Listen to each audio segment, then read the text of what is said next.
Morning everyone, welcome to our channel E Pathshala. आप लोगों ने मुझे बोला था कि थोड़ा सा आप लोगों का रिवीजन करवा दूं मैं, बट एक्चुअली मैं है ना, सुबह से हम लोगों के यहाँ लाइट नहीं थी तो मैं जल्दी से वीडियो नहीं बना पाई। आई डोंट नो आप लोग अब ये वीडियो देख पाओगे या नहीं। रिवीजन एंड वीडियो है, ठीक है। इसमें मैं देखो क्वेश्चन पेपर तो सॉल्व करवाऊँगी। ये 2023 का क्वेश्चन पेपर है, राइट। 2023 का क्वेश्चन पेपर है, उसके साथ मैं आपको कुछ नोट्स भी बता दूँगी, ठीक है। जैसे ये अधिगम शिक्षण अधिगम प्रविधियाँ वगैरह हो गई हैं। एक काम करते हैं, हम लोग पहले यही पढ़ लेते हैं, ठीक है। जो वो है उसको बाद में कर लेंगे क्योंकि ये नोट्स का हिस्सा आ जाएगा। एटलीस्ट हमारा जो 4th यूनिट का अपन को पढ़ना है उतना तो अपन लोग पढ़ लेंगे, राइट।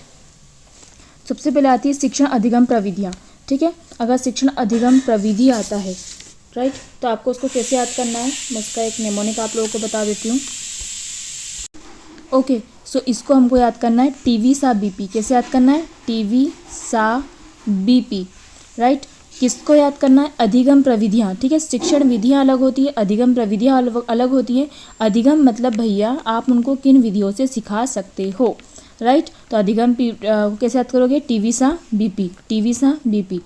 टी से आ जाएगा तुलनात्मक, लॉन्ग के हिसाब से याद करवा रही हूँ, ठीक है। इसमें आ जाएगा अपना तुलनात्मक अध्ययन जो हम पढ़ेंगे अभी। उसके बाद व्यवहार संशोधन करके आप सिखा सकते हो, ठीक है। सहकर्मी शिक्षण, कोई सहकर्मी जो आपके साथ बच्चा है उससे आप पढ़ सकते हो, ठीक है। फिर है अवधारणात्मक शिक्षण, किसी चीज़ की अवधारणा, मैंने नहीं बताया था, कंसेप्चुअल पढ़ सकते हो। बहुसंवेदी, अलग अलग प्रकार से देख के, सुन के, करके, ठीक है। फिर आता है प्रणाली उपागम। प्रणाली तो हम लोग इसके पहले ही पढ़ चुके हैं। प्रणाली मतलब एक सिस्टम, ठीक है। पूरे सिस्टम में कि मतलब हम उसको किस किस प्रकार सिखाएंगे, पूरा एक बना लेते हैं, उसके बाद हम उसको पढ़ाते हैं। तो ये होता है प्रणाली उपागम, राइट। तो हम लोग स्टार्ट करते हैं तुलनात्मक अध्ययन से। तो तुलनात्मक अध्ययन क्या है भैया? एक एक करके सबको पढ़ लेंगे। तुलनात्मक अध्ययन तो विभिन्न वस्तुओं, अवधारणाओं या परिस्थितियों की तुलना करने की विधि जो है वो क्या है? तुलनात्मक अध्ययन है। किस किस की है? ध्यान रखना, विभिन्न वस्तु हो गई, अवधारणा हो गई या परिस्थितियाँ हो गई हैं, ठीक है। अब तुलनात्मक अध्ययन से क्या होगा? समीक्षा कर सकेंगे हम, ठीक है। विभिन्न अवधारणाओं की तुलना करता है, ये समीक्षा करता है। हम उनके बीच संबंध स्थापित कर सकते हैं, गुण और दोष, ठीक है। ये विचारशीलता को बढ़ाता है, ठीक है। जैसे ऐतिहासिक या भौगोलिक तुलना, उदाहरण पहले दे दिया है, ठीक है। जैसे मैंने आपको शायद इसकी पहले वाले वीडियो में समझाया था, एपिडाइस्कोप और उसकी तुलना, ठीक है। आधुनिक पारंपरिक उसकी तुलना को जो भी करना, ठीक है, समझ। तो उससे हमारी समझ विकसित होती है, हम उनमें संबंध स्थापित कर सब पाते हैं। जैसे एक क्वेश्चन आपको 2023 में आया था, 22-21 का पेपर सॉल्व करवाया था ना मैंने, तो आपको आया था आईईपी और समावेशी शिक्षा में क्या संबंध है, इस टाइप से कुछ क्वेश्चन आया था, ठीक है। तो वो उनकी संबंधिता बताता है कि जोड़ता है, मतलब उनकी अवधारणाओं को प्रस्तुतिकरण, परिणामों को ग्राफ की सारणी के माध्यम से हमको दिखा सकता है, ठीक है। मतलब हम दो के बीच का एक ग्राफ भी बना सकते हैं तुलना करके कि ये ग्राफ ऐसा है, ये ग्राफ ऐसा है, जो भी है भैया, ठीक है। तो दो के बीच में तुलना करके हम इसका ये याद कर सकते हैं। नेक्स्ट अपन को पढ़ना है सहकर्मी शिक्षण। क्या पढ़ना है? सहकर्मी शिक्षण, ठीक है। सहकर्मी एज द नेम सजेस्ट, सहकर्मी शिक्षण क्या करेगा? एक छात्र द्वारा अन्य छात्रों को सिखाने की प्रक्रिया है। इसमें सहयोग होता है, अभ्यास होता है ना। मतलब वो जो सिखा रहा है उसका भी अभ्यास हो रहा है, उसकी समझ बेहतर होगी उससे भी, ठीक है। उसके बाद विवर्तन, मतलब विभिन्न दृष्टिकोण प्रदान करता है, ठीक है। फीडबैक, तुरंत फीडबैक मिलता है, अपना साथी रहता है तो आप उनसे कभी भी फीडबैक पूछते हैं, रात में 10 बजे कॉल करके पूछ लो उससे, ठीक है। स्वायत्ता होती है, आत्मनिर्भरता, नेतृत्व कौशल बढ़ता है, ठीक है। उसके बाद सहयोग से क्या होता है? समस्याओं का समाधान होता है। उसके बाद मूल्यांकन, सहकर्मी मूल्यांकन से भी प्रगति की पहचान की जा सकती है कि वह इस बार कैसे नंबर लाएगा, ठीक है। सहकर्मी होता है ना। फिर नेक्स्ट आता है अपना व्यवहार संशोधन। व्यवहार संशोधन क्या होता है? सकारात्मक या नकारात्मक प्रोत्साहनों के माध्यम से व्यवहार को बदलने की विधि, ठीक है। तो हम दो प्रकार के व्यवहार हो सकते हैं, सकारात्मक और नकारात्मक, ठीक है। तो व्यवहार किए जा सकते हैं, या तो आप अच्छा व्यवहार करो या तो आप बुरा व्यवहार करो। तो अच्छे व्यवहार से अच्छी चीज़ों पर प्रोत्साहन मिलता है और बुरे व्यवहार पे जो बुरी चीज़ें हैं उनको रोकने का रुग्णता होती है, राइट। तो व्यवहार संशोधन से क्या होगा? व्यवहार संशोधन से एक तो प्रेरणा मिलेगी, ठीक ठीक है। सकारात्मक और नकारात्मक प्रोत्साहन, उपलब्धि होगी, है ना। मतलब जब आप किसी ने अच्छा कुछ काम किया है तो आप उसको शाबाशी देते हो तो क्या होता है, वो और अधिक करने का प्रयास करता है, राइट। पुनरावृत्ति होगी, ठीक है। पुनरावृत्ति मतलब अगर आपने किसी उसको काम करने के लिए रोका है तो दूसरी बार उसकी पुनरावृत्ति नहीं करेगा, और अच्छे काम के लिए आपने उसको इनाम दिया तो वो उसको फिर से करेगा, ठीक है। संवेदनशीलता होती है, आकर्षण होता है, मतलब किसी चीज़ के प्रति हम आकर्षित होते हैं जब किसी से मतलब क्या बोल सकते हैं, जब हमको तारीफ़ मिलती है तो हम उसके प्रति और आकर्षित होते हैं और लग के काम करते हैं। जैसे कभी कभी आप लोग मुझे कमेंट्स कर देते हो इतने अच्छे अच्छे, तो मुझे ऐसा लगता है कि नहीं यार मैं और मेहनत करूँ, ठीक है। नियंत्रण हो गया है, तो नियंत्रण वही अवांछित व्यवहार पे आप नकारात्मक जब करते हो तो नियंत्रण होता है, राइट। प्रवृत्ति व्यवहार पैटर्न को स्थिर करता है, ये हमारी प्रवृत्तियाँ बनाता है, जो व्यवहार संशोधन होता है, ठीक है। फिर नेक्स्ट आ जाता है हम लोग का बहुसंवेदी।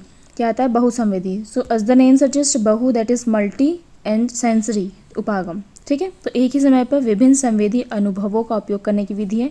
इसमें हम क्या करते हैं, सभी इंद्रियों का उपयोग करते हैं, लाइक सुनना, देखना, छूना, स्वाद, गंध का उपयोग आदि। इससे क्या होगा, बहुसंवेदी ऑब्वियस से बात है, हमारी समझ बढ़ेगी, ठीक है। विविधता, विभिन्न सामग्रियों गतिविधियों को शामिल करता है ये बहुसंवेदी, ठीक है। संसाधन जैसे भौतिक और जटिल डिजिटल संसाधनों का उपयोग किया जा सकता है बहुसंवेदी उपागमों में, कर सकते हैं ना हम। जैसे हम किसी वीडियो को दिखा रहे हो तो आप उसको सुन भी रहे हो, आप उसको देख भी रहे हो, आप उसका आकलन भी कर रहे हो, राइट। आप 5D देखने चले गए तो आप उसको फिर महसूस भी कर रहे हो, ठीक है। द नेक्स्ट है समावेशिता, विभिन्न शैक्षिक जरूरत वाले छात्रों की को शामिल करता है ये, ठीक है। जो बहुसंवेदी उपागम है वो उसमें समावेशिता होती है, राइट। जैसे जिसको नहीं दिखाई देता वो सुन के काम कर सकता है, जिसको नहीं सुनाई दे रहा वो देख के उस चीज़ को सीख सकता है। तो बहुसंवेदी उपागम समावेशिता को लेके चलता है। समावेशिता है मतलब विविधता है, ठीक है। रुचि संलग्नता तो बड़ी रहेगी, और लंबी अवधि की याददाश्त। जब हम बहुसंवेदी उपागम के द्वारा हमारा अध्ययन होता है तो लंबी अवधि तक हमको वो याद रहता है, ठीक है। जैसा कि वेबर ने क्या बोला था मैं हमेशा उसको बेबर ही लिख देती हूँ, वेबर ने क्या बोला था कि 40% ज्ञान देखने से, ठीक है, 25% ज्ञान सुनने से, 17% ज्ञान छूने से, और बाकी अन्य से आता है, ठीक है। तो इसका हम थोड़ा बहुत इसमें ऐड कर सकते हैं। द नेक्स्ट है सहकर्मी हो गया, व्यवहार हो गया, बहुसंवेदी हो गया। नेक्स्ट है अवधारणात्मक दैट इज़ द कॉन्सेप्चुअल। जो मैं हर वीडियो में ये वर्ड यूज़ करना मेरा है ही कि मेरे को यूज़ करना ही है, कॉन्सेप्चुअल, ठीक है। तो अवधारणात्मक में क्या होता है किसी विचार को गहराई से समझने की विधि होती है, ठीक है। आप उसका कंसेप्ट समझ जाओ कि आपको कैसे ड्राइव करना है, तो आप मतलब सीख जाओगे एक बार जब, तो हर चीज़ में अपने हिसाब से कर लोगे ना। या फिर ड्राइव करना हम सीखते हैं, स्कूटी वगैरह जो भी चलाना सीख रहे हैं, तो उसमें क्या होता है हम उसका मेन कंसेप्ट सीखते हैं कि हमको कैसे चलाना है। तो फिर अब ऐसा तो नहीं कि हर रास्ता आपको एक ही मिलेगा, रास्ते में कुछ मोड़ होंगे, कुछ ऐसे वाले मोड़ होंगे, कुछ ऊंचाई होगी, कुछ नीचे जाएंगे। तो फिर किस हिसाब से भी आपका प्रश्न आ जाए, आपको क्या करना है, उसको करते आना चाहिए, बिकॉज आपका कॉन्सेप्ट क्लियर है, राइट। इससे क्या क्या होता है, इसकी विशेषताएं क्या क्या लिख सकते हैं हम। पहली विशेषता है तो ये विचारशीलता। जब हम अवधारणाओं को पढ़ते हैं ना तो हमारे अंदर विचारशील भाव ऑटोमेटिकली उत्पन्न होते हैं, राइट। ये वास्तविक जीवन में लागू करते हैं, है ना। हम मन से लिखते हैं तो हम अपने वास्तविक जीवन में लागू कर रहे हैं। इससे हमारी समझ जो होती है, विश्लेषणात्मक क्षमता बढ़ती है, हम अपनी समझ का भी इस्तेमाल करते हैं जितना ज्ञान है उसके साथ साथ। द नेक्स्ट अनुभव होता है, ठीक है। उदाहरण का उपयोग करते हैं हम लोग, मतलब अपने हिसाब से वही है पूरा कर रहे हैं अपन, ठीक है। ध्यान तो हमारा केंद्रित हो गई, ठीक है। अवधारणा को जब हम समझते हैं तो हमारा ध्यान उस पर केंद्रित होता है, तभी तो उसको हम कॉन्सेप्ट को समझ पाएंगे, ठीक है। बीच की कड़ी में हम उसको नहीं छोड़ सकते। व्याख्या जटिल विचारों को सरल बनाता है, ठीक है। बहुत सारी चीज़ें ऐसी जो होती है जो हमको नहीं समझ में आ रही, बट एक बार जब हमको उसकी अवधारणा समझ में आई, एक बार का जब कंसेप्ट क्लियर हो गया तो फिर कोई सा भी क्वेश्चन उठा के पूछ लो तो हम जटिल विचारों को भी सरल बना सकते हैं, राइट। देन समस्याओं का समाधान, तो वही अपना जो समस्या हमारे सामने आती है तो अगर हमको उसका मेन पॉइंट पता है कि उसको कैसे करना है तो हम उसकी समस्या का समाधान निकाल सकते हैं, okay. Then last one is प्रणाली उपागम, ठीक है। प्रणाली उपागम की अभी हमने बहुत सारा पढ़ा है एजुकेशनल टेक्नोलॉजी में, इसमें इसलिए ऊपरी हम इसको पढ़ने वाले हैं, ठीक है। तो एक व्यवस्थित और चरणबद्ध तरीके से शिक्षा को प्रदान करना, राइट। तो इसमें क्या होती है, एक संरचना होती है, एक प्रक्रिया होती है, ठीक है, एक योजना होती है, ठीक है, उपलब्धि लिख दिया। योजना होती है, ठीक है, इसमें मूल्यांकन भी होता है और फीडबैक भी प्राप्त होता है। फिर उसमें संशोधन भी होता है, मैंने इसमें संशोधन नहीं लिखा है, ठीक है। संगठन, ठीक है, विभिन्न तत्वों के संगठन से ये काम होता है, एक प्रणाली के रूप में चलता है, सिस्टम के रूप में चलता है। इसमें समायोजन होता है, समन्वय होता है, ठीक है, और अनुकूलन होता है। आवश्यकता के अनुसार हमको कोई चीज़ ठीक नहीं लग रही तो हम उसका क्या करते हैं, अनुकूलन करते हैं, राइट। सो इन प्रविधियों का उपयोग विशेष शैक्षिक आवश्यकता वाले बच्चों के लिए किया जाता है तथा ताकि उनकी शिक्षा अधिक प्रभावी और अनुकूलित हो सके। तो क्या याद करवाया था मैंने इसका नेमोनिक, टीवी सा बीपी, टीवी सा बीपी। एक्चुअली में उसका दूसरा ही बन सकता है, बट हमको थोड़ा सा इसमें चले, जैसे तुलनात्मक बहुत ठीक ठाक है, जैसे प्रणाली लास्ट में आ जाना चाहिए, तो इसलिए मैंने ऐसा निमोनिक बनाया है, ठीक है। तो तुलनात्मक आ जाएगा, व्यवहार संशोधन आ जाएगा, ऐसे क्या था, सहकर्मी शिक्षण आ जाएगा, अवधारणात्मक शिक्षण आ जाएगा, बी से बहुसंवेदी शिक्षण और पी से प्रणाली उपागम, राइट। द नेक्स्ट आता है, हाँ ये 2 बार क्यों ले लिया मैंने, ठीक है। अच्छा, एक्चुअल में ये जो है वो दृष्टिबाधित का एक पेज आ गया था, मैंने कहा इसका ठीक है, वो आ ही गया था मतलब मेरे नोट्स में, तो मैं उसको पढ़ा देती हूँ आपको। दृष्टिबाधित व्यक्ति किसको बोलते हैं हम लोग? वह व्यक्ति जिसको जो वस्तु है, जिसको देखने में, जिसकी दृष्टि में उसको कम दिखता है या बिल्कुल भी नहीं दिखता है, तो उसको हम दृष्टिबाधित बोलते हैं, ठीक है। तो दृष्टिबाधित बच्चों की ये विशेषताएं हैं, ठीक है। कौन कौन से? एक तो संख्याओं की समझ, ठीक है। तो इन बच्चों को जो संख्या की, गणित की अवधारणाएं होती हैं उनको सीखने में समस्या हो सकती है, लेकिन संसाधन मार्गदर्शन से उनको सुधारा जा सकता है। सामाजिक और संवादात्मक कौशल की बात करें, देखो बंदे को दिखता नहीं है, इट डजेंट मीन कि उसका और चीज़ें नहीं अच्छी हो सकती है। मतलब अगर नहीं दिखता है तो वो चाहे तो वो कि बहुत अच्छा श्रवणकर्ता बन सकता है। जब वो एक अच्छा श्रवणकर्ता बन सकता है मतलब अच्छा ग्राहता बन सकता है, चीज़ों को ग्राप्स कर सकता है वो, राइट। और जब चीज़ों को ग्राप्स कर रहा है दैट इज़ वो अधिगम अच्छा कर सकता है, ठीक है। तो सामाजिक और संवादात्मक कौशल भी अच्छा हो सकता है, राइट। क्रिएटिविटी, विचारशीलता उसके अंदर रह सकती है है ना, क्योंकि वो अच्छा श्रोता होता है। अभिव्यक्ति की क्षमता भी हो सकती है, ठीक है। तो ये उनकी विशेषताएं हैं, नॉट क्रियात्मक सीमाएं, ठीक है। तो इसको ध्यान रखना। ब्रेल लिपि का ये ध्यान रखना कि ब्रेल लिपि जो है किसने बनाई थी? ये लुई ब्रेल ने बनाई थी, 1824 में बनाई थी, जहाँ तक है 1824 में बनाई थी। और लुई ब्रेल खुद ही दृष्टिहीन व्यक्ति थे, उन्होंने ऐसी लिपि बनाई है जिससे क्या होता है, जिसमें जो प्रत्येक अक्षर, याद रखना, प्रत्यक्ष अक्षर हो गया, कोई अंक हो गया या कोई प्रतीक हो गया, वो क्या होते हैं, उभरे हुए रहते हैं। कैसे रहते हैं? उभरे हुए रहते हैं। और दृष्टिहीन व्यक्ति क्या करता है, उन्हें अपनी उंगलियों के स्पर्श से उनको मतलब स्पेशल फॉर्म में वो उभरे हुए रहते हैं, तो उनके उंगलियों के स्पर्श से वो उनका समझता है या पाठ करता है, राइट। तो ये उनकी शैक्षिक उन्नति में महत्वपूर्ण योगदान देती है और उन्हें स्वतंत्रता का अनुभव कराने में सहायक होती है, ठीक है। यूनिट 3 समावेशी शिक्षा की अवधारणा तो मैं आपको पहले ही बता चुकी हूँ। सो यूनिट 3 का जो वीडियो था उसमें हम लोग केवल हेडिंग पढ़ लेते हैं। अवधारणा आती है तो प्रारंभिक विशेष शिक्षा में हमने किसकी बात करी थी? विशेष स्कूलों की बात करी थी। फिर 20वीं सदी में हमने किसकी बात करी है? एकीकृत स्कूल की बात करी है। फिर उसके बाद 20वीं सदी के अंत से 21वीं सदी की शुरुआत हुई तो हमने समावेशी शिक्षा की पहल करी है। फिर हमने कानूनी नीतिगत समर्थन 2000 से स्टार्ट कर दिया, ठीक है। इसमें अपन सर्व शिक्षा अभियान लिख सकते हैं, ठीक है। शिक्षण प्रणाली में सुधार हुए, ठीक है। नीतियाँ लिख देना उसके बाद की, अभी की नीति भी आ जाएगी उसमें, ठीक है। और समाज में जागरूकता, मतलब इसके लिए भी बहुत सारी योजनाएं, कार्यक्रम वगैरह अभी वर्तमान में चलाए जा रहे हैं, ठीक है। समावेशी शिक्षा की विशेषताएं की बात करें, समावेशी है दैट मीन्स समान अवसर प्रदान किया जाना चाहिए, व्यक्तिगत ध्यान होता है उसमें, विविधता का सम्मान होता है, समुदाय का सहयोग, संसाधनों की उपलब्धता, सकारात्मक वातावरण, लचीलापन दैट मीन्स चेंज करने योग्य होता है। समावेशी नीतियाँ होती हैं, ठीक है। समावेशी नीतियाँ मतलब ऐसी नीतियाँ जो सभी के लिए अनुकूलित हो, ठीक है। शिक्षकों को प्रशिक्षण दिया जाता है, सहकर्मी द्वारा समर्थन दिया जाता है। महत्व क्या होगा, इससे क्या हमको प्रॉफिट है, क्या महत्व है? इसमें समाज में समावेशन होगा, सभी समाज के हिस्से हैं, ठीक है। भेदभाव कम होगा, उनकी समानता, उनके अधिकार, उनके न्याय, कर्तव्य, ठीक है। व्यक्तिगत विकास होगा, सामाजिक कौशल बढ़ेगा, समुदाय का विकास होगा, आर्थिक लाभ होगा, क्योंकि सभी व्यक्ति जब उसमें किसी कार्य को करेंगे, ठीक, कोई बेकार नहीं होगा, ठीक है। मानसिक स्वास्थ्य बेहतर होगा, वैश्विक नागरिकता जो होता है उसका मूल्य बढ़ेगा, शिक्षा की गुणवत्ता बढ़ेगी, ठीक है। तो इस प्रकार जो है जो समावेशी शिक्षा है छात्रों को एक साथ शिक्षा प्रदान करने और समाज में सक्रिय और समान रूप से भाग लेने का अवसर देती है। ठीक है, प्रतिभावान बालक और वंचित बालक, इसे मैं आपको एक लाइन बताना चाहूँगी, आप चाहे तो उसको ऐड कर सकते हैं कि हाँ, आप लोगों ने ये करा है कि प्रतिभावान बालक और वंचित बालक कैसे होते हैं। वंचित मतलब जो सामाजिक, आर्थिक, शैक्षिक, भौगोलिक, जातीय रूप से किसी भी रूप से वंचित हो सकता है। पर मुझे बताओ, क्या एक वंचित बालक जिसको सुविधाएं नहीं मिलती वो प्रतिभाशाली बालक नहीं हो सकता है?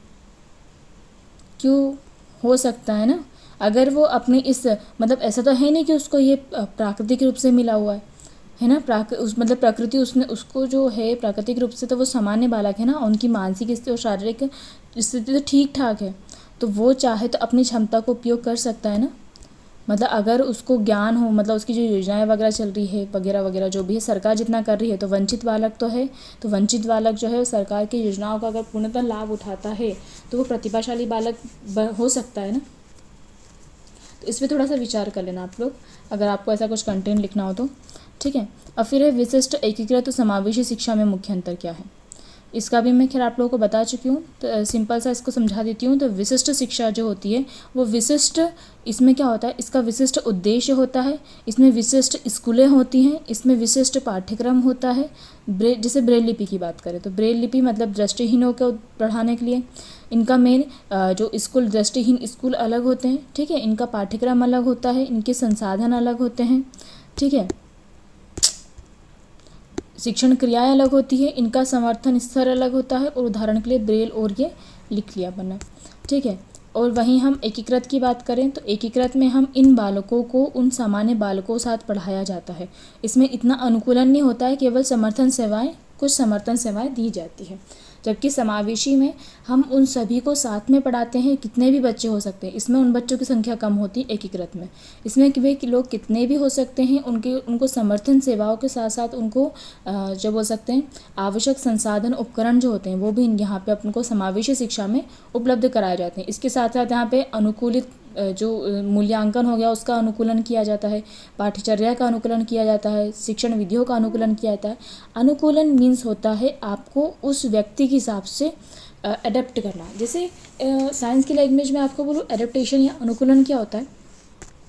जैसे मान लो हमको ठंडी लगती है, हमारे रोंगटे खड़े हो जाते हैं, तो वो जो रोंगटे खड़े होते हैं ना, तो उससे हमारे शरीर को इलेक्ट्रिक प्रभाव होता है शरीर में हल्का सा, और उससे हमको गर्मी महसूस होती है, इसलिए हमारे रोंगटे खड़े होते हैं। ठीक है, गर्मी में पसीना निकल रहा है, हमारी बॉडी टेम्परेचर बहुत ज़्यादा हाई होता है, तो उसको लो करने के लिए पसीना निकलता है। तो हमारी बॉडी क्या है, वार्म एनिमल है, वी आर वार्म एनिमल्स। सो ठीक है, तो हमारी बॉडी क्या है, उसको अडेप्ट करने के लिए ये सब चीज़ें करती। तो अडेप्ट मतलब उसमें हमको रहने के लिए योग्य बनाती। तो हम समावेशी शिक्षा में जब पाठ्यक्रम की बात करें पाठ्यचर्या अनुकूलन, तो पाठ्यचर्या अनुकूलन इसका मतलब देखो ध्यान से सुनना, समावेशी शिक्षा में पाठ्यचर्या अनुकूलन की जैसा आता है, या फिर समावेशी शिक्षा में मूल्यांकन का अनुकूलन आता है। ठीक है, तो पाठ्यचर्या अनुकूलन इट डजेंट मीन कि आपको उसमें पाठ्यचर्या को चेंज करना है। इट मीन्स आपको ऐसी विधियों का उपयोग करना है, ऐसी प्रविधियों का उपयोग करना है, शिक्षण विधियों या तकनीकियों का, जिससे आप उसी पाठ्यचर्या को अमुक बच्चों के लिए क्या बना सके, एडेप्टेबल बना सके, अनुकूल बना सके। राइट, और सेम चीज़ मूल्यांकन में भी होती है कि आप केवल मूल्यांकन उस आधार पे नहीं कर सकते हो कि जो बच्चा है उसने परीक्षा में इतने अंक लाया। ठीक है, वो मूल्यांकन जो होता है वो पारंपरिक मूल्यांकन है।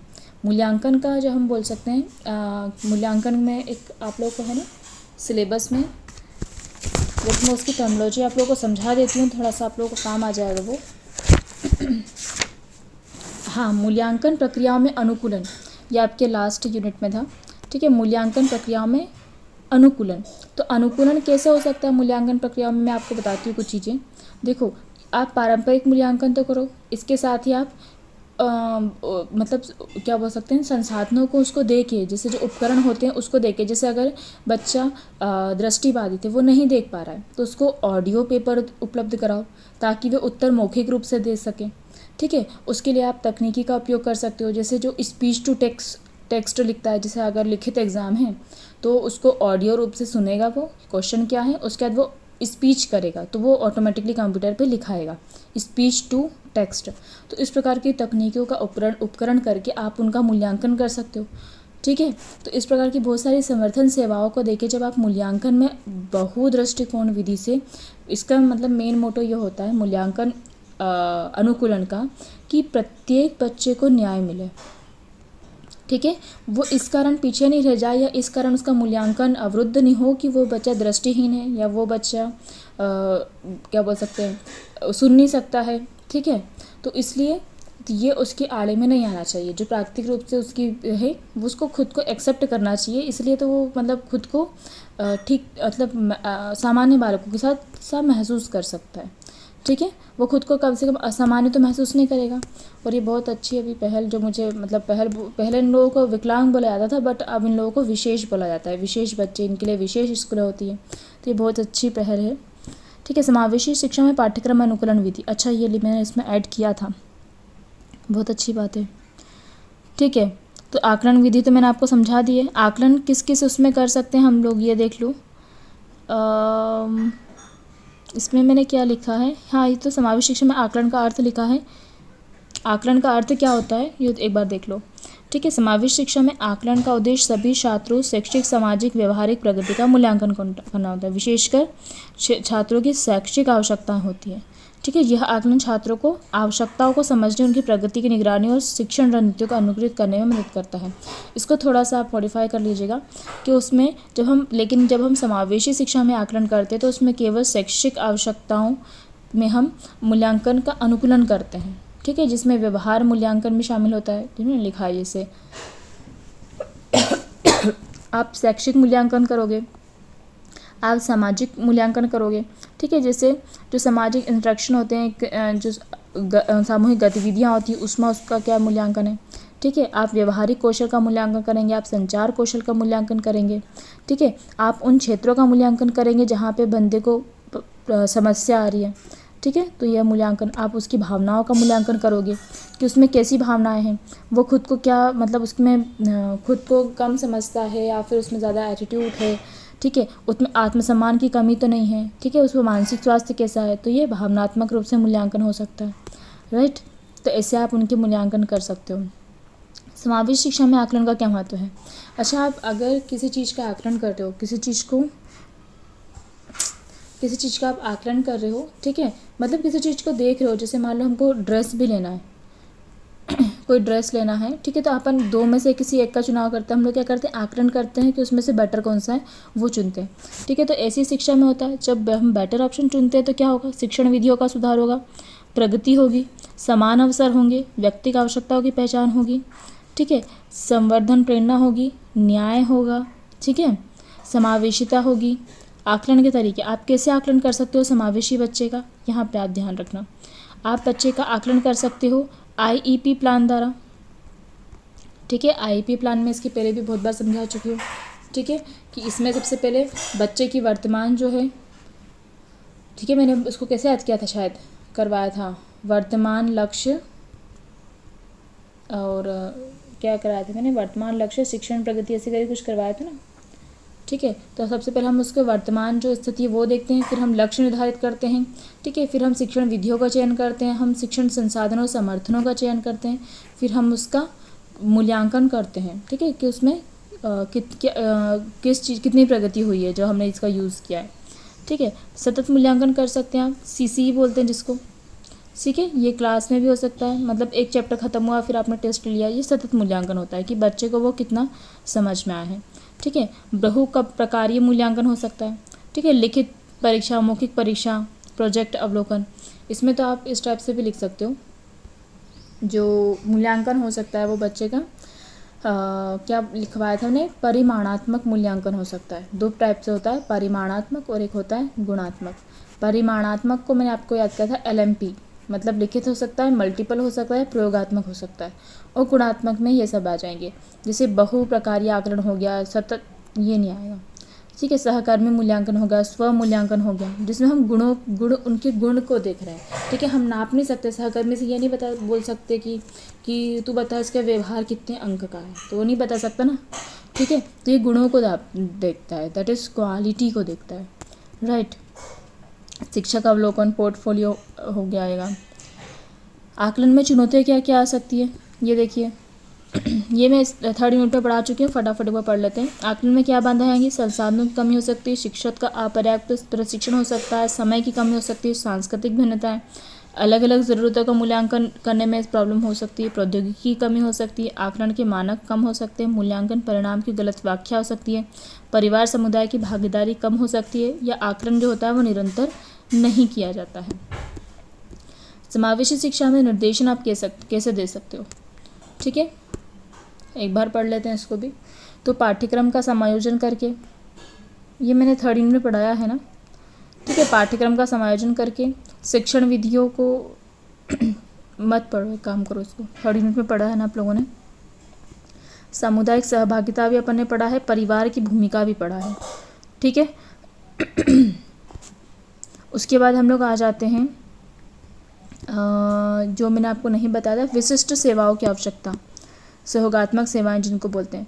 एक्चुअली में सहयोगात्मक सेवाएं वो चीज़ें होती हैं कि एक विद्यालय में, अगर वो समावेशी विद्यालय, तो उसमें किन किन सेवाओं का होना आवश्यक है, ठीक है। तो ये इसमें होता है, एक विशेष शिक्षा शिक्षक होना चाहिए, ठीक है, जो आईपी विकसित करने में हेल्प करें, क्योंकि सामान्य शिक्षक को इतना नहीं नॉलेज होता है, वो सामान्य रूप से होता है, उसको हर चीज़, मतलब एक व्यक्ति हर चीज़ तो नहीं सीख सकता ना, कि वो दृष्टिबाधित को ही पढ़ा दे या इसको ही पढ़ा दे उसको ही पढ़ा दे। तो एक विशेष शिक्षक होना चाहिए, एक शैक्षिक मनोवैज्ञानिक होना चाहिए जो सलाह दे, ठीक है, एक स्कूल काउंसलर होना चाहिए, जैसे MSW में जो कार्य करते हैं, तो वो जब इसकी डिग्री लेते हैं तो इसमें यही सब चीज़ें सीखते हैं, काउंसलिंग वगैरह, तो स्कूल काउंसलर होना चाहिए, राइट। आपके पास एक स्पीच एंड लैंग्वेज थेरेपिस्ट होना चाहिए, मतलब भाषण और भाषा में कठिनाई वाले बच्चों के लिए थेरेपी प्रदान करें, ठीक है। आपके पास ऑक्यूपेशनल थेरेपिस्ट होना चाहिए, ठीक है, मोटर स्किल में सुधार के लिए ऑक्यूपेशनल थेरेपिस्ट, या आप लोग केवल इसको थेरेपिस्ट लिख सकते हैं, ठीक है। एक थेरेपिस्ट होना चाहिए जो किसी भी बच्चे को कोई प्रॉब्लम आती है तो उसको चेक कर सके, स्कूल की नर्स होना चाहिए, राइट। फिर है नेक्स्ट, विशिष्ट आवश्यकता वाले बालकों के लिए कार्यात्मक आकलन किस प्रकार करोगे। कार्यात्मक आकलन मतलब वो किस किस कार्यों को कर सकता है, अब कौन कौन से कार्य हो सकते हैं, क्या बच्चा दैनिक कार्य कर सकता है, क्या बच्चा शैक्षिक कार्य कर रहा है ना, कार्य की बात करेंगे, क्या बच्चे में सामाजिक और संचार कौशल है, क्या बच्चा शारीरिक गति उसकी ठीक है, ठीक है, क्या बच्चा मनोवैज्ञानिक और भावनात्मक रूप से ठीक है, या बच्चा क्या स्वतंत्रता और स्व निर्णय लेने में सक्षम है, क्या बच्चा अपने समस्याओं का समाधान करने में सक्षम है, ठीक है। तो ये सब उसकी कार्यात्मक आकलन हम करते हैं कि किस बच्चे में किस प्रकार की क्षमता नहीं होती है। बहुत अच्छा, मैं आपको एक आंसर राइटिंग का मैं इस पर बताना चाहूँगी, और कि जैसे अगर आपको आता है गामक बाधित का, ठीक है, गामक बाधित का आता है कि उसकी कार्यात्मक सीमाएं लिखिए, तो आप ये हेडिंग लिख लो, दैनिक जीवन कौशल, शैक्षिक आकलन, सामाजिक संचार कौशल। तो दैनिक जीवन में उसको प्रॉब्लम जाती है, उसका शैक्षिक आकलन थोड़ा कम हो सकता है, सामाजिक और संचार कौशल उसका सामान्य या थोड़ा सा कम हो सकता है, शारीरिक गतिविधि में उससे तो प्रॉब्लम है ही, मनोवैज्ञानिक भावनात्मक उसमें तनाव वगैरह रह सकता है, ठीक है, स्वतंत्रता और स्वनिर्णय में उसमें कमी देखी गई है, और समस्याओं को समाधान में भी थोड़ी सी कमी रहती है, ठीक है। वैसे तो डिपेंड्स कि आप किसके बारे में लिख रहे हो, अगर ये दृष्टिबाधित के बारे में लिखेंगे तो इसमें काफ़ी चीज़ें जो होती है वो ठीक निकलती है। डिसलेक्सिया हम लोग एक बार पढ़ लेते हैं, डिसलेक्सिया के बारे में। डिसलेक्सिया एक्चुअली में एक सामान्य विकार होता है जो मेनली डिसलेक्सिया में पढ़ने और लिखने दोनों में प्रॉब्लम जाती है, ठीक है, पढ़ने लिखने समझने में प्रॉब्लम जाती है, ठीक है, जो मुख्य रूप से पढ़ने लिखने और भाषा के अन्य पहलुओं में कठिनाई का कारण बनता है। यह कोई बौद्धिक समस्या नहीं है, बच्चा मंदबुद्धि नहीं है, ठीक है, बल्कि मस्तिष्क के भाषा प्रसंस्करण से जुड़ी कठिनाई है, ठीक है। उसको किससे प्रॉब्लम है, भाषा से, जैसे वो कैट हो गया, कैट को ऐट पढ़ता है, ठीक है, और मतलब क्या बोल सकते हैं, उल्टा लिख सकता है, उल्टा लिख देता है, बैड कर लेता है, ठीक है, तो वो कंफ्यूज हो जाता है भाषा में, ठीक है। डिसलेक्सिया वाले लोग सामान्य रूप से बुद्धिमान होते हैं, लेकिन अक्षर शब्दों को पहचानने, उच्चारण करने, समझने में कठिनाई होती है, ठीक है। क्या लिखा है, या डी लिखा है, या कि बी लिखा है, ये कैट लिखा है तो उसको ऐट पढ़ते हैं, ठीक है। प्रोनाउंसिएशन मतलब कुल मिला के इनको भाषा के शब्दों को लिखने पढ़ने में प्रॉब्लम होती है, राइट। सो इसमें पढ़ने में कठिनाई हो सकती है, लेखन में कठिनाई हो सकती है, ठीक है, शब्दों को पहचानने में कठिनाई हो सकती है, ध्वनि और अक्षर के बीच संबंध समझने में कठिनाई हो सकती है, ठीक है। उसके बाद ध्वनि और ये हो गया, श्रुत लेखन में कठिनाई हो सकती है, सुन के लिखने में, और नॉर्मली उसको मैथ्स में भी कठिनाई हो सकती है और समय में भी कठिनाई हो सकती है कि इतने समय में कितना क्या लिखा जा सकता है। ठीक है, जैसे हाँ ये मैंने उदाहरण लिखा है यहाँ पे, वो कैट को टैक या एट के रूप में पढ़ सकता है। ठीक है, इसके अलावा वो वर्तनी गलतियाँ कर सकता है, जैसे फ्रेंड को वो फ्रेंड लिख सकता है, स्पेलिंग देखो। ठीक है, तो डिसलेक्सिया की सहायता आप कैसे कर सकते हो। ठीक है, तो विशिष्ट शिक्षण विधियाँ उपयोग कर सकते हैं, जैसे हम इसमें अगर आपको याद रहे तो ऑर्टन गिलिंगम विधि। ठीक है, जो ध्वन्यात्मक जागरूकता और अक्षर ध्वनि के संबंध केंद्रित करती है। कोई तकनीकी उपकरण यूज़ कर सकते हो या व्यक्तिगत शिक्षा योजना बना सकते हो। राइट, शैक्षिक योजना और पाठ्यचर्या क्या होता है। ठीक है, तो एज द नेम सजेस्ट शैक्षिक योजना क्या होगा, तो योजना है ना एक दस्तावेज होता है या एक प्रोग्राम होता है। ठीक है, जो शिक्षण और शिक्षण की दिशा, उद्देश्य, प्रक्रिया को परिभाषित करता है कि आपका उद्देश्य क्या है, आप किस दिशा में जा रहे हो और आप किस प्रक्रिया को करने वाले हो। इसमें पाठ्यक्रम, शिक्षण विधियाँ, मूल्यांकन के तरीके और शैक्षिक लक्ष्य की जानकारी होती है। जिसमें हम नॉर्मली प्रणाली की बात करें तो लगभग शैक्षिक योजना वैसी ही होती है। राइट, पाठ्यचर्या क्या होती है, तो ये शैक्षिक गतिविधियों, पाठों और सीखने अनुभवों का सेट है जो छात्र को शिक्षित करने के लिए तैयार किया गया है। इसमें विषय वस्तु, अध्ययन विधियाँ और शिक्षण सामग्री शामिल होते हैं। ठीक है, आकलन के निहितार्थ कितना लिखा है मैंने, बहुत सारा ले लिया क्या इसमें भी।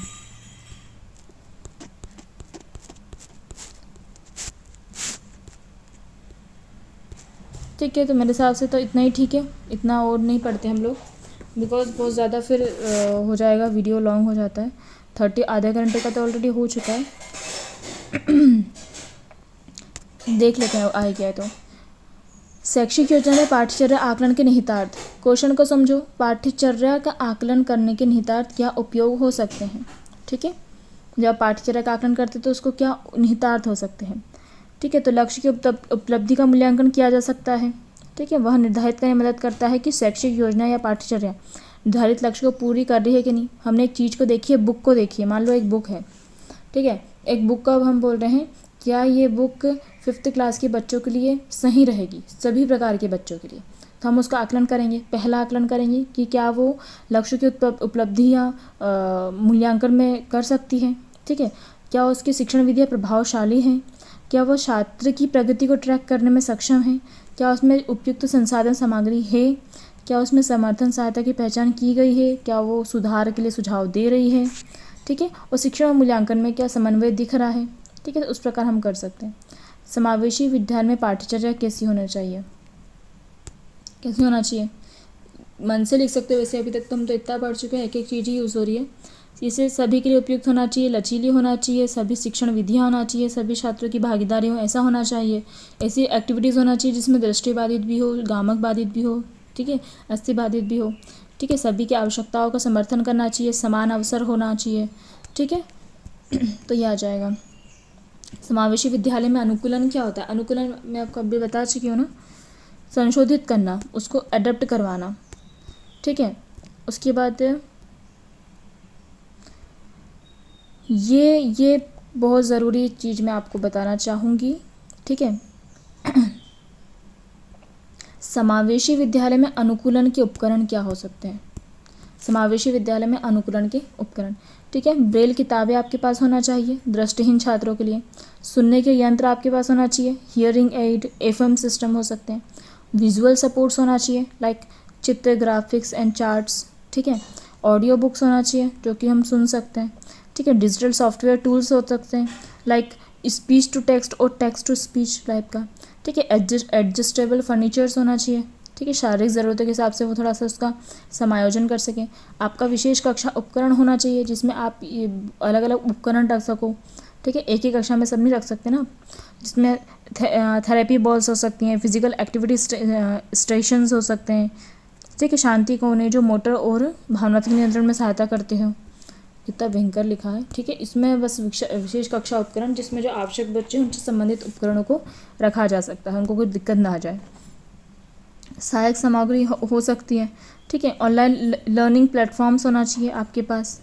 उसके अलावा मल्टी सेंसरी शिक्षण उपकरण होना चाहिए, जैसे बहुसंवेदी जो अपन ने बोला ना, बहुसंवेदी उपागम का उपयोग किया जा सकता है।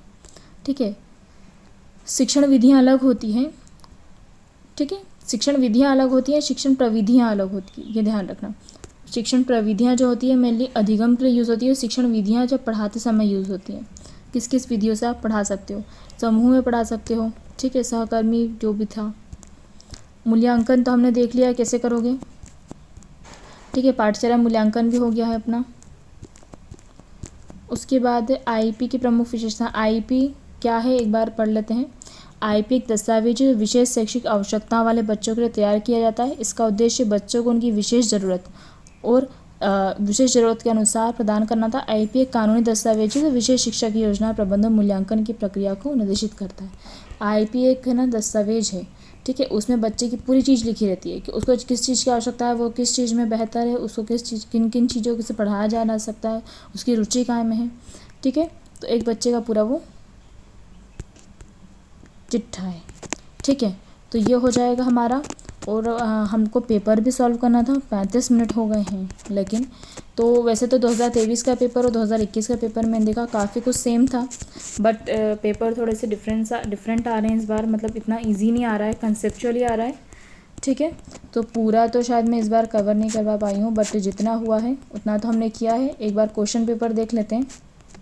ठीक है, जिससे आपको एक आइडिया हो जाएगा कि आपको कैसे क्या लिखना है भैया। समावेशी शिक्षा का अर्थ तो आप लिख सकते हो। अभी पिछली बार भी मैंने बताया था समावेशी शिक्षा का अर्थ।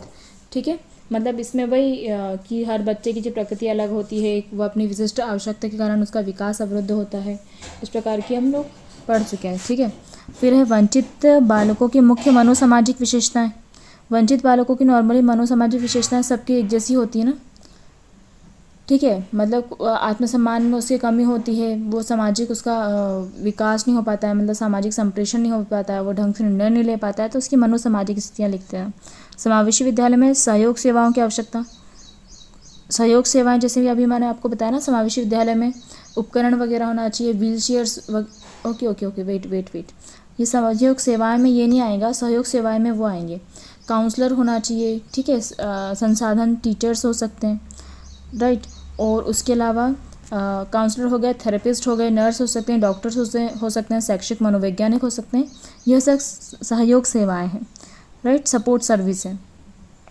उपकरण के लिए रूम कक्षा हो सकता है, तो ये सब चीज़ें भी उसके अंतर्गत आ सकती है।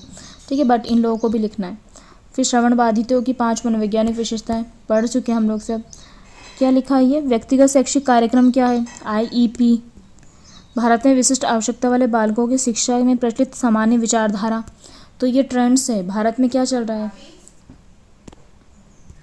ठीक है, जैसे इसमें भारत में क्या क्या ट्रेंड्स चल रहे हैं, मतलब नॉर्मली हम लोग सामाजिक व्यवस्था को सुधारने के लिए बहुत सारी नीतियाँ चल रही, कानून चल रहे हैं, योजनाएं चल रहे हैं। ठीक है, हमने पहले विशेष स्कूल्स बनाई थी, देन एकीकृत बनाई, फिलहाल समावेशी बना रहे हैं। तो ये ट्रेंड्स चल रहे हैं। ठीक है, हम लोग ज़्यादा से ज़्यादा जो होते हैं लोकतंत्र की स्थापना के लिए कार्य कर रहे हैं। ठीक है, वातावरण जो अनुकूलित बनाने के लिए प्रेरित कर रहे हैं, सभी को समान स्तर समान न्याय देने के लिए बात कर रहे हैं। ठीक है, तो ये सब ट्रेंड्स चल रहे हैं अभी। फिर है समावेशी शिक्षा के क्रियान्वयन परिवार भूमिका। परिवार क्या कर सकता है। ठीक है, तो ये अपने लिख सकते हैं परिवार के। तो उसके बाद विशिष्ट बालकों क्या है, विशिष्ट आवश्यकता वाले बालकों के संदर्भ में आकलन की संकल्पना की संक्षिप्त व्याख्या। ठीक है, तो आकलन, विशिष्ट आवश्यकता वाले बालकों का आकलन किस प्रकार करना चाहिए। तो ठीक है, तो मैंने आपको बताया था शैक्षिक आकलन हो सकते हैं, सामाजिक आकलन, व्यवहारिक आकलन होता है उसका। ठीक है, संप्रेषण का आकलन होता है, समस्या समाधान का आकलन होता है। ठीक है, तो ये सब आकलन उसके हम कर सकते हैं। सहकर्मी आकलन हो सकता है, राइट। द नेक्स्ट क्वेश्चन है ब्रेल लिपि। बता चुकी हूँ मैं, लुई ब्रेल ने कही थी 1824 में। समावेशी शिक्षा के पाठ्यक्रम अनुकूलन विधि के समझाइए। पाठ्यक्रम अनुकूलन किस प्रकार किया जा सकता है, मैंने अभी आप लोगों को बताया है थोड़ी देर पहले ही। आपको पाठ्यक्रम को चेंज नहीं करना है, आपको इन विधियों का यूज़ करना है जिससे वो पाठ्यक्रम बच्चे को समझ में आए। ठीक है, तो इन प्रतिभाशाली बच्चों की शैक्षिक विशेषताएं, इसमें उनकी तारीफ़ें लिखना है। ठीक है, ई अधिगम से आप क्या समझते हैं, पूरा जो हमने ई टेक्नोलॉजी पढ़ा था, एजुकेशन टेक्नोलॉजी, उसमें आपने ई अधिगम जो पढ़े थे, ई अधिगम लिख लेना, जिसमें डिजिटलाइज्ड उपकरण जो हमने पढ़ा था ना पिछली बार, जैसे हमने ई बुक्स पढ़ी थी, जैसे एनसीईआरटी बुक हो गई, ई कोर्स हो गए, बायजूस अकेडमी, बायजूस या अन अकेडमी उपलब्ध कराता है, ई वीडियोज़ हो गई जैसे आप देख रहे हो ई पाठशाला पे, ठीक है। उसके बाद आपका ई लर्निंग जो हो गई है, इसमें आपका ऑडियो वीडियो सब मिलेगा, ठीक है। तो ये आपका क्या है, ई अधिगम होता है, राइट। देन है उसके धीमी गति से सीखने वाले बालकों का आप कैसे पहचानोगे, पहचान सकते हो। प्रतिभाशाली बालक की पहचान किस प्रकार करोगे, वो भी लिख दोगे। विशिष्ट आवश्यकता वाले बालकों के अधिगम को बढ़ाने के लिए तकनीकी की भूमिका, इस पे तो ढेर अपन लिख सकते हैं, कितनी तकनीकी की भूमिका लिख सकते हैं, ठीक है। ताओजी, तकनीकी का नाम आया मतलब ताओजी, TAAVG, मतलब टेक्स्ट से, ऑडियो से, एनिमेशन से, वीडियो से, ग्राफिक्स से, तो इन सब और मल्टी सेंसरी जो होता है इन सभी का यूज़ से हम लोग पढ़ा सकते हैं। दृष्टिबाधित को परिभाषित करें, ठीक है। दृष्टिबाधित बालिकाओं को दी जाने वाली मूल्यांकन प्रक्रियाओं में अनुकूलता, दृष्टिबाधित बच्चा है तो आप उसके लिए मूल्यांकन में क्या क्या अनुकूलन करोगे। दृष्टिबाधित है तो उसको पेपर ऑडियो के रूप में दे दो, दृष्टिबाधित है तो उसको ऐसे उपकरण दो जिससे वो ऑडियो से लिख सकें, ठीक है, मतलब ऑडियो टू टेक्स्ट रहे, ठीक है। ब्रेल पुस्तक उसको उपलब्ध कराओ, ब्रेल उससे उसको मतलब समझाओ। तो इस प्रकार अपन उसके मूल्यांकन को अलग अलग प्रकार से देख सकते हैं, ठीक है। इसके बाद मैंने पहले ही बता चुकी हूँ, जो दृष्टिबाधित होता है उसका भाषा का विकास तो अच्छा होता है, इसके साथ ही वो खुद को प्रेजेंट करने में भी अच्छा होता है, ठीक है। दृष्टिबाधित जो होता है उसका सामाजिक कौशल भी अच्छा होता है, ठीक है, देखा जाए तो वो अच्छा रहता है उन लोगों का, ठीक है। वो एक अच्छा श्रोता होता है। इसके अलावा विशेष आवश्यकता वाले बालकों की शिक्षा संबंधी योजनाओं को संक्षिप्त में समझाइए, ठीक है। तो शिक्षा संबंधी योजनाओं का मैं सोचा था एक आधी वीडियो बना दूंगी, बट अभी इतना समय नहीं बच रहा है, ठीक है। फिर उसके बाद है परामर्श निर्देशन किस प्रकार समावेशी शिक्षा में महत्वपूर्ण है, ये तो अपन लिख सकते हैं क्योंकि हमने जेंडर स्कूल सोसाइटी में पढ़ा के आए हैं। समावेशी विद्यालय में परिवार की प्रतिभागिता का विशेष भूमिका पर, और परिवार क्या कर सकता है, first of all parents should accept their child, ठीक है। जब तक आप परिवार में एक्सेप्टेबल नहीं हो आप समाज से क्या ही करोगे, ठीक है। सो फर्स्ट पेरेंट्स को अपने बच्चे को अच्छे शिक्षा, अच्छे मतलब बच्चे को एक्सेप्ट करना सीखना चाहिए, उसकी विविधता, वो बच्चा जैसा है उसको उसी रूप में एक्सेप्ट करना चाहिए, ठीक है, कि क्योंकि है तो वो आपका ही ना, ठीक है। तो जब तक पेरेंट्स उसका एक्सेप्ट नहीं करोगे तब तक वो उसकी स्थिति क्या रहेगी, जब उसको घर से इतना तनाव मिल रहा है तो बाहर जाके उसकी स्थिति क्या होगी, राइट। बिकॉज कभी कभी क्या होता है कि मतलब भले ही चार लोग कुछ भी बोले, बट घर में हमको जो होता है, जब हम घर में जब हमको आत्मसम्मान से रहना, हमको खुद की विविधता को स्वीकार करना सिखाया जाता है, तो जब दूसरे मजाक उड़ाते हैं तो हम खुद भी खुद पे हंस सकते हैं, ठीक है। बिकॉज हमने क्या किया, हमने एक्सेप्ट करके रखा है कि हम जैसे हैं हम वैसे ही हैं, एंड हम ऐसे मतलब एक्सेप्ट कर लिया है, खुद को नहीं चेंज कर सकते, ठीक है, प्राकृतिक रूप से। तो इस चीज़ को पेरेंट्स जो हो सकते हैं सिखा सकते हैं। So thank you for watching my video, मिलते हैं अब नेक्स्ट पेपर में।